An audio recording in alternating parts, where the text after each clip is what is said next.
Quarta estrofe. O último dos espíritos. Lenta, grave e silenciosamente o fantasma foi-se aproximando. Quando se acercou, Scrooge ajoelhou-se, pois o espírito parecia espalhar no próprio ar em que se movia uma aura de tristeza e mistério.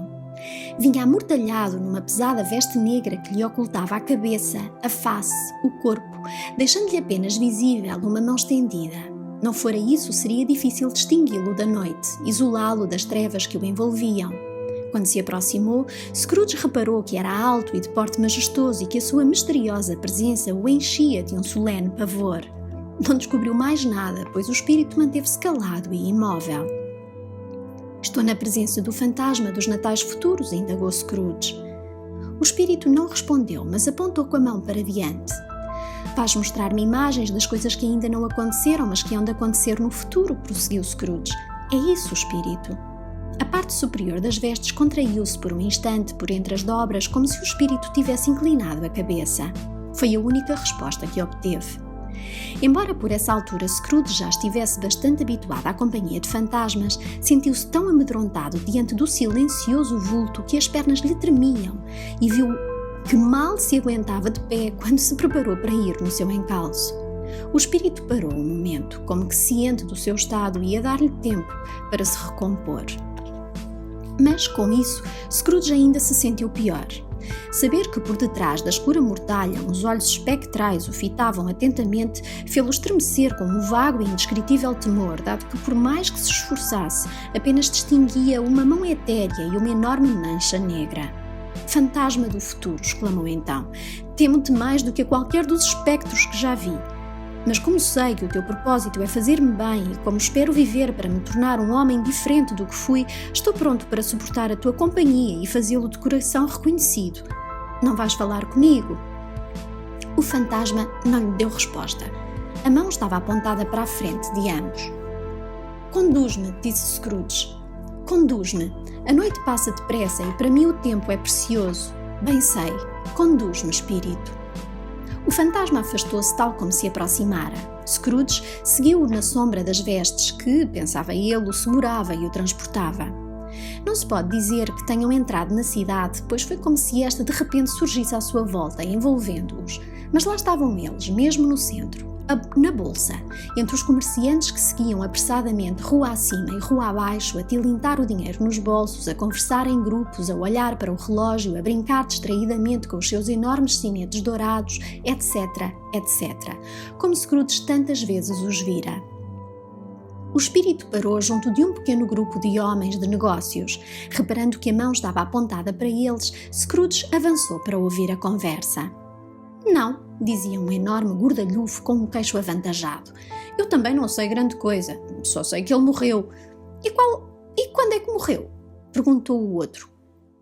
A noite passada, creio eu. Ai sim, e que tinha ele? Exclamou um terceiro, tirando uma grande quantidade de rapé de uma caixa. Pensei que nunca morresse. Só Deus sabe, replicou o primeiro com um bocejo.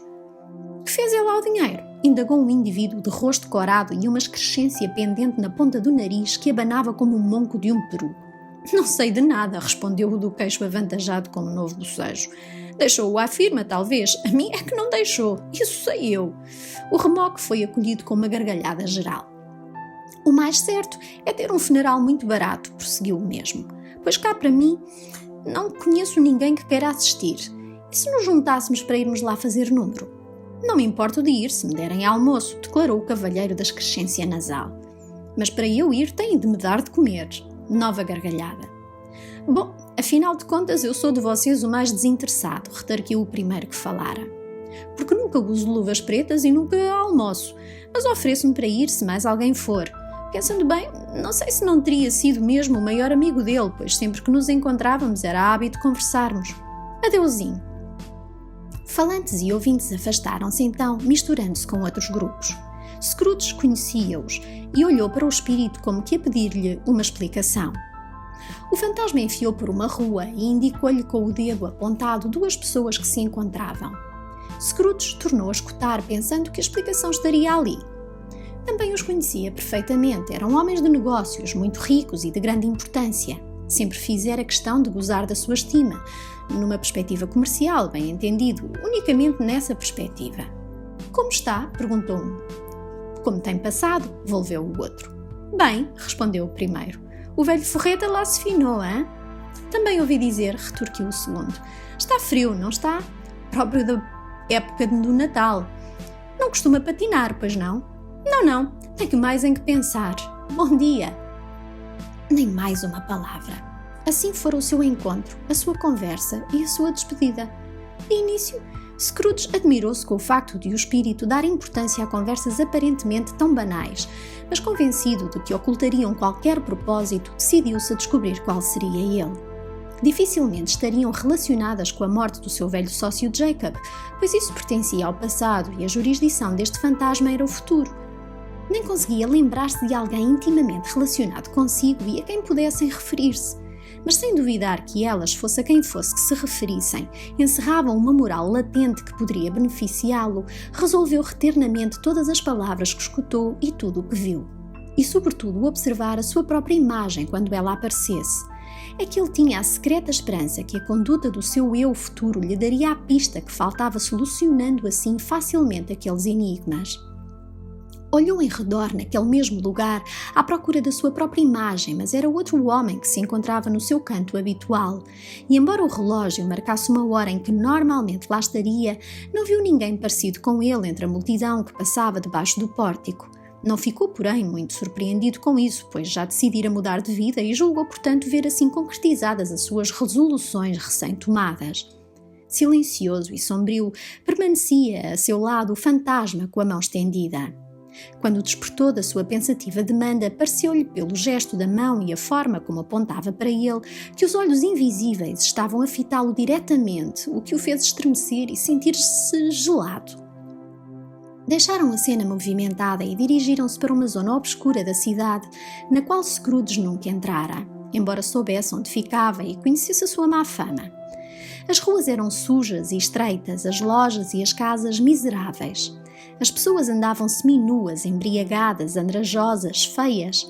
Becos e arcadas, como se de fossas se tratasse, regurgitavam para as ruas tortuosas o seu cheiro nauseabundo, a imundície e a desgraça, e todo o bairro tresandava a crime, imoralidade, miséria. Ao fundo desse antro de sordidez havia uma loja miserável numas águas furtadas de teto esconso, onde se comprava ferro, roupa velha, garrafas, ossos e miudezas cheias de sebo. No chão estavam empilhados montes de chaves ferrugentas, pregos, correntes, gonzos, limas, pratos de balanças, pesos e ferro velho de toda a espécie. Segredos que poucos gostariam de investigar permaneciam ocultos em montanhas de farrapos indecorosos, nacos de gordura apodrecida e sepulcros de ossos. Sentado no meio dos produtos que vendia, junto de um fogareiro a carvão feito de tijolos velhos, estava um tratante grisalho a rondar os 70 que se escudara do ar frio da rua com uma bafienta cortina improvisada com diversos trapos pendurados num cordel e fumava o seu cachimbo no deleite de tão aprazível refúgio. Scrooge e o fantasma acercaram-se do homem na altura precisa em que uma mulher com uma trouxa pesada entrava furtivamente na loja. Mas mal ela acabara de entrar, entrou também uma outra igualmente carregada, e atrás desta um homem de fato preto, desbotado, que ao vê-las não ficou menos admirado do que elas ao reconhecerem-se uma à outra. Após um instante de mudo assombro, durante a qual se aproximaram o velhote do cachimbo, desataram os três a rir. «Deixem entrar primeiro a jornaleira», gritou ela, que fora a primeira a chegar. «A lavadeira será a segunda e o cangalheiro o terceiro. Olha-me só, velho Joe, isto é que é sorte. Até parece que combinámos encontrar-nos aqui os três». «Não podiam encontrar-se em melhor lugar», redarguiu o velho Joe, tirando o cachimbo da boca. «Entrem para a sala de visitas. Sabes que contigo não faço cerimónias há muito e os outros dois não são estranhos. Esperem só para eu fechar a porta da loja. Ai, como ela chia! Acho que não há nesta casa bocado de metal mais ferrugento que estas dobradiças e tenho a certeza que não há aqui ossos tão velhos como os meus. Estamos bem uns para os outros. Fazemos um belo conjunto. Venham para a sala, venham para a sala». A sala era o espaço que ficava por detrás do biombo de trapos. O velhote juntou as brasas como um varão de passadeira, de escada já muito velho e tendo regulado o candeeiro fumarento, pois já era noite, com a haste do cachimbo voltou a metê-lo na boca. Enquanto isso, a mulher, que já se manifestara, pousou a trouxa no chão e sentou-se com ares de superioridade num mocho, de braços cruzados em cima dos joelhos e um olhar de nítida provocação para com os outros dois. "Qual é o problema? Qual é o problema, Sra. Dilber?" perguntou a mulher. "Todos têm o direito de cuidar de si próprios. Ele sempre o fez." "Lá, isso é verdade, sim senhora", retorquiu a lavadeira. "E ninguém mais do que ele." "Pois então não fica aí pasmada como se estivesse com medo. Quem é que sabe? Julgo que não vamos denunciar-nos uns aos outros, não é?" "Claro que não", responderam em uníssono a Sra. Dilber e o homem. "Esperemos que não." "Então muito bem", exclamou a primeira. "Não se fala mais nisso. Quem é que sai prejudicado com a perda de uma coisita como esta? Não será, por certo, um defunto." "Certo que não", concordou a Sra. Dilber com uma risada. "Se o malvado do velho Sovina as queria conservar depois de morto", prosseguiu a outra, "tivesse levado uma vida normal, pois então. Se o tivesse feito, já tinha alguém a cuidar dele quando a morte lhe bateu à porta, em vez de para ali ficar a dar as últimas completamente sozinho." "É a maior verdade que já se disse", comentou a Sra. Dilber. "Foi o castigo dele." "Quem me dera que o castigo tivesse sido um nadinha mais pesado", replicou a outra. "E havia de sê-lo, digo-vos eu, se tivesse podido deitar a mão a qualquer outra coisa.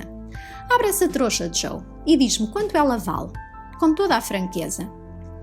Não receio ser a primeira nem que os outros a vejam. Sabíamos muito bem, antes de nos encontrarmos aqui, que andávamos a fazer pela vida, acho eu. Não é nenhum pecado. Abre a trouxa, Joe." Mas a cortesia dos amigos tal não permitiu e o homem do fato negro desbotado adiantou-se para mostrar o seu espólio. Não era muito grande, 1 ou 2 sinetes, uns tojos de lápis, um par de botões de punho, um alfinete de pouco valor e mais nada. Foram atentamente examinados e avaliados pelo velho Joe, que depois escreveu a giz na parede as somas que estava disposto a dar por eles, somando tudo no fim quando viu que não havia mais nada a acrescentar. "Aí tens a tua conta", disse ele. "E nem que me matem te dou mais do que isso." A seguir era a Sra. Dilber. Lençóis e toalhas, uma roupita de vestir, 2 colheres de chá de prata antiga, 2 pinças para o açúcar e uns pares de botas. A sua conta foi igualmente feita a giz na parede. "Dou sempre demais às senhoras, é uma fraqueza minha e é assim que me arruíno", proferiu o velho Joe. "Eis a sua conta. Se me pede mais um dinheiro que seja e se põe com reclamações, ainda me arrependo de ser tão mãos largas e retiro-lhe meia coroa." "Agora desata a minha trouxa, Joe", disse a primeira. Joe pôs-se de joelhos para a abrir mais comodamente e, depois de desfazer uma enorme quantidade de nós, arrastou cá para fora um rolo grande e pesado de um tecido escuro qualquer. "Que é isto?", exclamou o velho. "Cortinas de cama?" "Não me digas que as tiraste com argolas e tudo, com ele ainda lá deitado", exclamou Joe. "Digo, pois", replicou a mulher. "E por que não?" "Nasceste para fazer fortuna", retorquiu Joe. "E não há dúvida que a hás de fazer. Não fico de mão quieta se com ela puder agarrar qualquer coisa por causa de um homem como aquele. Isso te garanto, Joe", redarquiu calmamente a mulher. "Agora, não entornes aquelas gorduras em cima das mantas." "Mantas dele?", perguntou Joe. "E de quem pensas tu que elas são?", retornou a mulher. "Olha que agora não lhe fazem falta. Espero que ele não tenha morrido de doença contagiosa, hein?", disse Joe parando o que estava a fazer e erguendo os olhos. "Disso não tenhas tu medo", volveu a mulher. "Não gostava assim tanto dele para lá me demorar por tais coisas, se fosse esse o caso. Podes olhar para essa camisa, até te doerem os olhos que não encontras nela um buraco ou um sítio coçado. Era a melhor que ele tinha e bem bonita, se não fosse eu, tinham dado cabo dela." "Dado cabo dela como?", quis saber o velho Joe. "Vestindo-lhe para ir para a cova, com toda a certeza", respondeu a mulher com uma gargalhada. "Houve alguém suficientemente parvo para o fazer, mas eu despigo-a outra vez. Se a chita não serve para esse efeito, também não serve para mais nada. Ficou-lhe muito bem depois de vestida. Mais feio do que ele era, também não podia ficar." Scrooge ouvia horrorizado aquele diálogo. Ali agrupadas, junto aos seus saques, à sua mortiça do candeeiro do velho, tais pessoas inspiravam-lhe um ódio e uma aversão que não seriam maiores se se tratasse de abjetos demónios a negociarem o seu próprio cadáver. Riu-se a mulher. quando o velho Joe, pegando num saco de flanela, espalhou pelo chão as importâncias devidas a cada um deles. Acabou assim. Estão a ver? Durante a vida escorraçou toda a gente, para agora nós beneficiarmos da sua morte. Espírito, exclamou Scrooge, tremendo dos pés à cabeça. Estou a perceber. O caso desse pobre homem podia muito bem ser o meu. É para o que a minha vida agora se encaminha. Deus Santíssimo, que é isto? Recuou apavorado, pois a cena mudara e ele estava mesmo ao pé de uma cama. Uma cama desfeita, sem cortinas, na qual, envolto num lençol esfarrapado, jazia um corpo cuja imobilidade, ainda que muda, se expressava numa terrível linguagem. O quarto estava escuro, demasiado escuro para se poder ver com nitidez, mas mesmo assim Scrooge olhou à sua volta em obediência a um secreto impulso ansioso por saber que quarto era aquele. Uma luz pálida, vinda lá de fora, indicia sobre o leito no qual, saqueado e despojado, sem ninguém a velá-lo, que o chorasse ou dele cuidasse, estava deitado um homem. Scrooge olhou para o fantasma. A mão deste apontava firme para a cabeça do morto.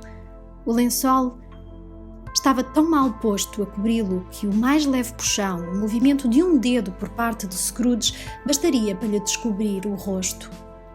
Pensou nisso. Viu o quão fácil seria fazê-lo e ansiava por tal, mas não teve forças para retirar o véu e assim, como não, as tinha para mandar embora o espectro que estava ao seu lado.